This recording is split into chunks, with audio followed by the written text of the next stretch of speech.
চট্টগ্রাম জেলার বাঁশখালীতে শুরু হয়ে গেছে আন্তর্জাতিক কৃষি কুম্ভ মেলা, যা বৃহৎ ধর্মীয় সমাবেশ হিসেবেও পরিচিত। তাহলে চলো আজ কুম্ভ মেলা ঘুরে আসি। প্রতি ৩ বছর পর পর এই কুম্ভ মেলার আয়োজন করা হয়ে থাকে।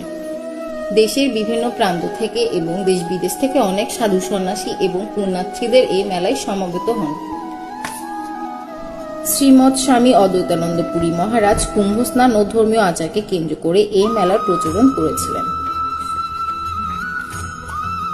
২৩ জানুয়ারি হতে ২রা ফেব্রুয়ারি পর্যন্ত ১১ দিন ব্যাপী এই মেলা চলমান থাকবে। ভক্তরা এখানে পুণ্য স্নান করে এবং বিভিন্ন ধর্মীয় আচার অনুষ্ঠান পালন করে থাকে।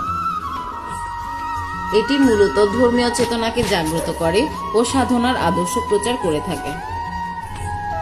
এখানে পূজা, যজ্ঞ, ভক্তিমূলক গান, ধর্মীয় আলোচনা ও কীর্তনেরও আয়োজন থাকে। মেলা চলাকালীন ১১ দিন ব্যাপী উপস্থিত পুণ্যার্থীদের জন্য প্রসাদের ব্যবস্থা করা হয়ে থাকে।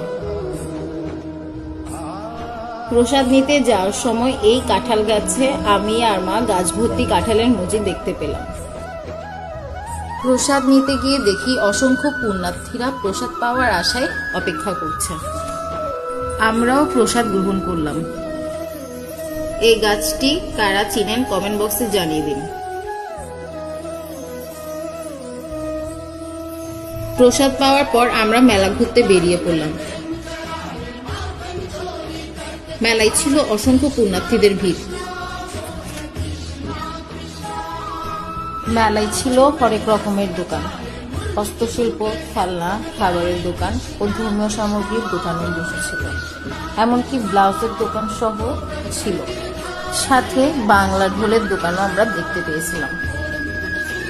শুধু সংস্কৃতিতে নয়, অর্থনীতিতেও এই কুম্ভ মেলার প্রভাব রয়েছে। ঘুরতে ঘুরতে এই ছোট্ট গোপালের সাথে দেখা হয়ে গেল। তারপর আমরা সবাই মিলে অসময়ের তাল খেলাম।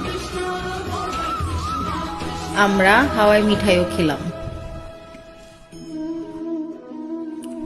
সব মিলিয়ে এই ঋষি কুম্ভ মেলা ধর্ম, সংস্কৃতি ও মানুষের মিলন মেলার এক সুন্দর নিদর্শন।